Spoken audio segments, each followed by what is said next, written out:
E aí pessoal, tudo bem com vocês? Sejam muito bem-vindos e muito bem-vindas a mais um vídeo aqui da Acrópole.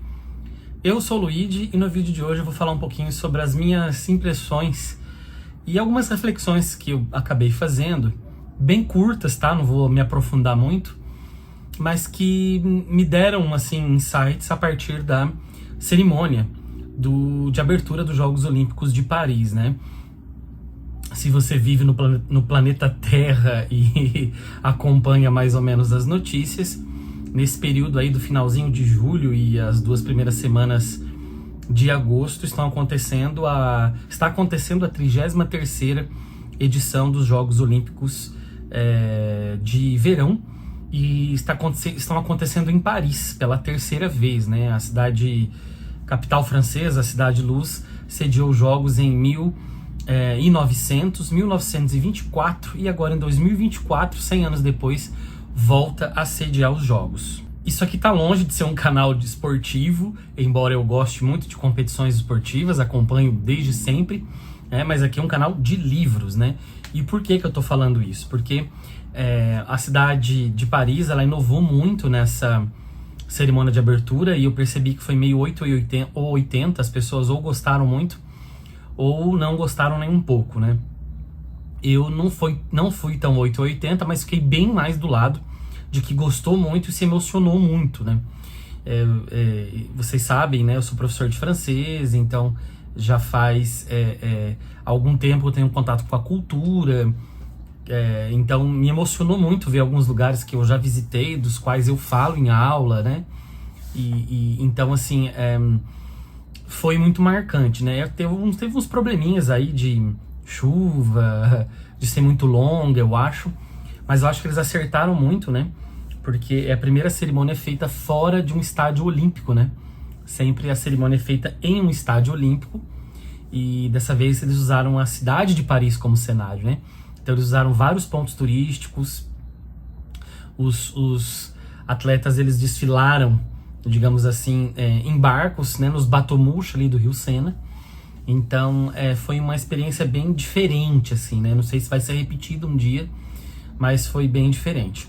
E em alguns dos quadros, então tinha coisa gravada, tinha coisa ao vivo, né? Então em um dos quadros me surpreendeu muito porque apareceu a literatura com muita força. Aliás, depois pensando melhor, não me surpreendeu não, porque a França, ela tem um apego muito grande com a conservação artística no geral. E com a literatura não é diferente, né? A França admira, louva, homenageia os seus grandes escritores. Teve um ato, né? Parte de um ato que foi muito... foi basicamente literatura, né? Foram pessoas que estavam em uma biblioteca e estavam com alguns livros, né? E apareciam os títulos dos livros e os nomes dos autores, né? Antes já vinha, eu vou falar um pouco dessa lista para vocês, mas antes ela já vinha dando indícios de várias referências literárias, né? Só dos que eu pude perceber ali, eu vi referência para 2 obras do Victor Hugo, né? Os Miseráveis, aparecem, né? Momentos, desenhos, quadros, enfim. Aparece também o Notre-Dame de Paris, né, que é o Corcunda de Notre-Dame. Então também tem uma referência ali ao Quasimodo, etc. Também referência a um personagem clássico da literatura francesa, né, que é o Fantasma da Ópera, né, que é do livro do Gaston Leroux. Então também aparece aí alguns easter eggs em relação ao Fantasma da Ópera. A questão do Rio Sena ali e algumas coisas embaixo d'água, né? Tinha um negócio que levava o cavalo, tipo um submarino ali que entrava. Então isso me lembrou muito, né, as 20.000 léguas submarinas do Júlio Verne. E no final, acendendo a pira olímpica ali, que é em formato de balão, né? Não tem como não lembrar da Volta ao Mundo em 80 dias, também do Júlio Verne. Então a gente tem aí, de maneira indireta ali, a gente tem uns easter eggs de pelo menos 5 obras ali que eu notei, né? Talvez tenha mais, né? E tem até uma listinha que o jornal Nota, ele soltou, né? Falando vou colocar ali a listinha aqui para vocês, né? Enquanto leio aqui os nomes que são bem interessantes, que apareceram nesse quadro sobre a literatura, né? Então os livros aqui foram, né, o Romance Sem Palavras, do Verlaine, o Não Se Brinca com Amor, do Alfred de Musset, o Bel Ami, do Guy de Maupassant, o Paixão Simples, da Annie Ernaux, Sexo e Mentiras, da Leila Slimani, O Diabo no Corpo, do Raymond Radiguet, Ligações Perigosas, que eu já falei muito dele aqui, né? Do Choderlos de Laclos, Os Amantes Magníficos, do Molière, e O Triunfo do Amor, da Catherine Rieu, além dos Miseráveis, que eu já tinha citado aqui. Como eles estão contando uma narrativa ali na abertura, eles vão conectando alguns temas, né? E um deles é o amor. Então os livros aparecem na parte sobre o amor. Então os livros que aparecendo de maneira direta é porque tem alguma temática em relação ao amor, porque é uma história de amor, ou porque celebra o amor de alguma maneira. Então é por isso que eles apareceram de maneira direta, né? Mas também tem esses outros de maneira indireta. E eu fiquei pensando assim, um país que valoriza tanto assim a sua literatura, né? Lembrando que eu sei que não é o único índice de qualidade, tá? Mas é algo que precisa ser levado em conta, né? A França é o país que mais tem prêmios Nobel de literatura. Isso não é à toa. É claro que há um olhar muito eurocentrista da academia sueca, isso é fato. Mas a gente sabe como a literatura francesa ela foi importante na formação de inúmeras literaturas. Ela influenciou, né, muitos escritores. O Xavier de Maistre, por exemplo, ele influenciou muito Machado de Assis, né?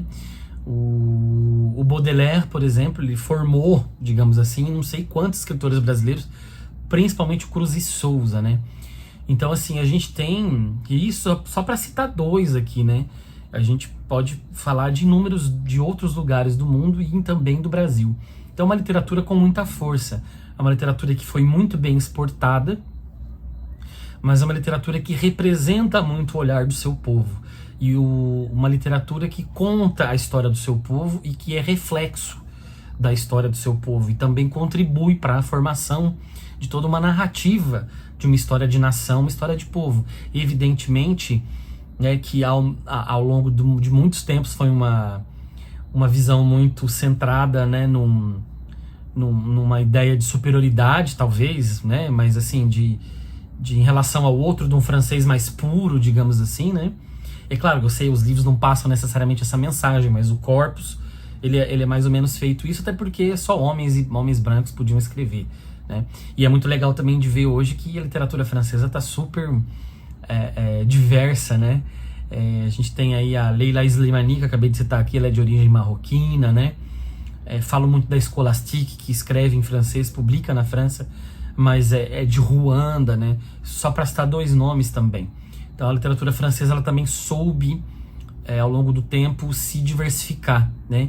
Desde de livros que ficaram icônicos historicamente, como Os Miseráveis, passando por um personagem, que um ladrão, que é o Lupin, do qual tanto falo aqui, cheguei a traduzir um livro, né? E a abertura para escritoras mulheres e escritores estrangeiros. É claro que isso nem sempre é pacífico, né? Isso é um jogo de forças também. Mas tudo isso para dizer que, no fim das contas, você incluir uma referência direta a escritores e escritoras francesas e a obras francesas que ficaram no imaginário popular, né, é muito legal. Só para vocês terem uma ideia, eu vou citar um livro aqui que não foi falado, pelo menos eu não vi, né, falado na abertura, que é o primeiro tomo, né, do livro da saga Em Busca do Tempo Perdido, do Proust, né, que é Para o Lado de Swann. Existe uma expressão que veio desse livro que se chama Madeleine de Proust. É uma expressão que te remete a algo muito bom na infância. É um declique ali, é um start, é um gatilho para você, não é só na infância, mas que traz uma carga de memória muito forte, né? Pode ser boa ou ruim, geralmente se usa para uma coisa boa. Muita gente não leu Proust na França, nem todo, é um autor dificílimo de ser lido, mas todo mundo usa a expressão, né, tal coisa é minha Madeleine de Proust, por causa do personagem de Proust comendo uma madeleine, que é um bolinho francês, tomando um chá e se lembrando da infância, né, quando ele visitava a tia e a tia fazia madeleine para ele e servia com chá.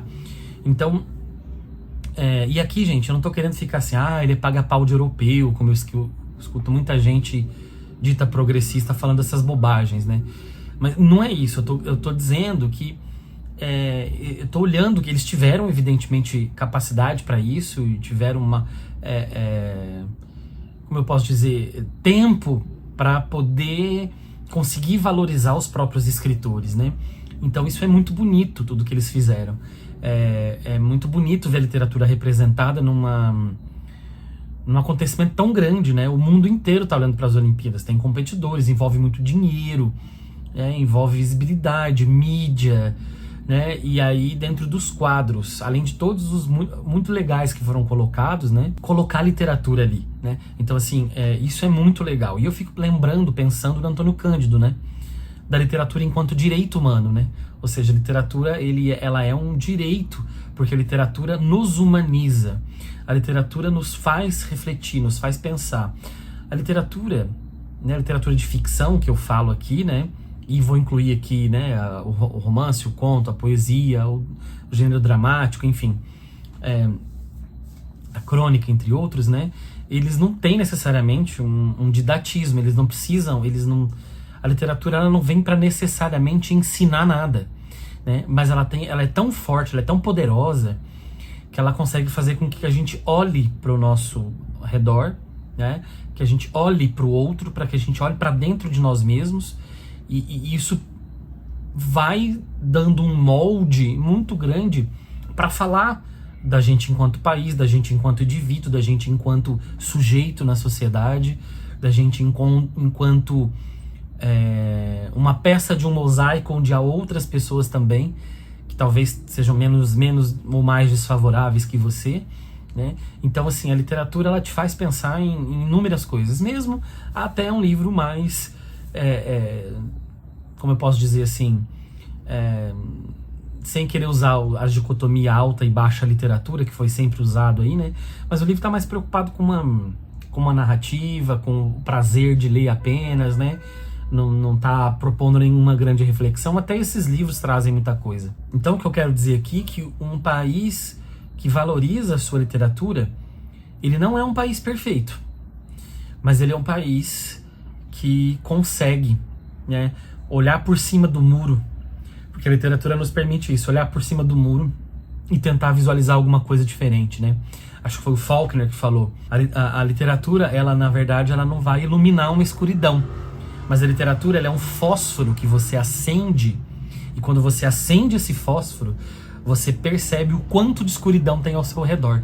Então a literatura às vezes também é isso, né? Ela é uma luz para que a gente entenda quanto de escuridão existe ao nosso redor. Então, eu fiquei pensando assim, o quanto os nossos próprios escritores não são valorizados, né? Eu acho que tem momentos que eles são valorizados, um ou outro, em momento muito específico, né? Por exemplo, Chico Buarque, que eu acho que é um baita de escritor, ele vai ser lembrado. Tem muita gente que nem sabe que ele escreve, né? Então é pela música e não pela literatura. O Torturado do Itamar Vieira Júnior, eu torço muito pela carreira do Itamar, né? Mas ele foi uma bolha que fez ele saiu da bolha, explodiu a bolha, fez um sucesso imenso. E assim, vieram outros na mesma esteira? Não vi tantos assim, né? Então assim, a gente valoriza muito pouco o escritor e a escritora brasileira, a não ser quando é para dar frase de efeito e frase falsa, né? Porque o que mais tem é perfil aí das pessoas colocando uma fotinha de uma selfie no espelho fazendo biquinho, colocando uma frase horrorosa embaixo e dizendo que aquela frase é da Clarice Lispector, né? Então é para isso que a Clarice serve, né? Pelo menos reconhecem o nome, né? Não dá pra pedir demais também pelo jeito. Mas eu fico pensando o quanto a gente valoriza pouco os escritores. Eu acho que você que tá me assistindo, provavelmente você valoriza muito, né? Mas você tá dentro da mesma bolha que eu, né? Eu tô falando de uma bolha específica, que é a bolha dos escritores, dos leitores, dos professores, dos influenciadores, dos resenhistas, dos jornalistas, que é um grupo muito pequeno, né? E que se empresta nome, se autogera e se autoconhece, né? Então, não sei se um dia a gente vai ver, né, que a literatura em outros lugares, sobretudo no Brasil, vai ter super consideração que a França tem. E é claro, gente, eu não tô aqui com falsas impressões, tá? Nem todo mundo na França lê também, né? É uma preocupação que eles vêm tendo, a taxa de leituras vem diminuindo. Mas é um fenômeno mundial, né? Porque você tem aí Netflix, smartphones, computadores, e a leitura ela foi perdendo espaço porque ela vem brigando com essas outras mídias, né?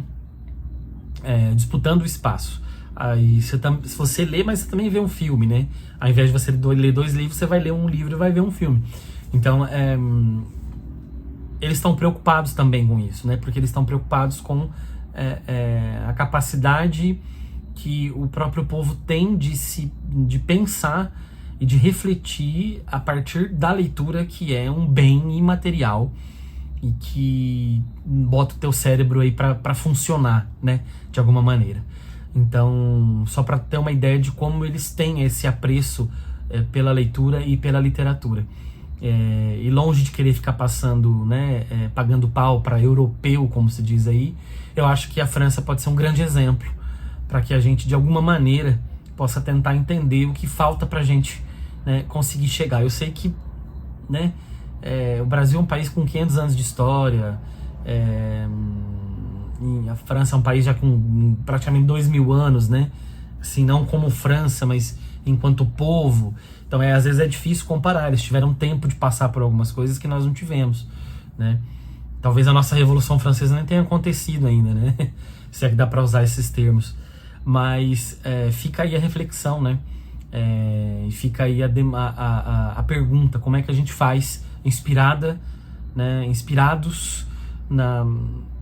em como a França valoriza a literatura, né? Pensar como que a gente pode aprender com isso e também repensar o projeto livro, o projeto leitura, o projeto literatura no Brasil, né? É isso, não vou me estender mais do que isso. Espero que você tenha gostado do vídeo. Se você ainda não for inscrito, se inscreva no canal, ative as notificações. Escreva aqui nos comentários aqui se você assistiu os jogos, se você, né, tem contato com a literatura francesa, se você já leu, o que você acha de tudo isso, né? E se você discordar de mim, né, discorde de uma maneira bastante educada, né? Escreva aí de maneira bastante educada, sem xingamento, sem nada, né?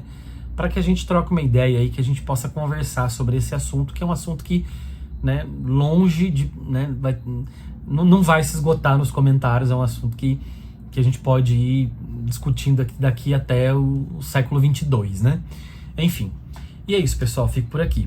Nos vemos no outro vídeo. Um abraço e até a próxima.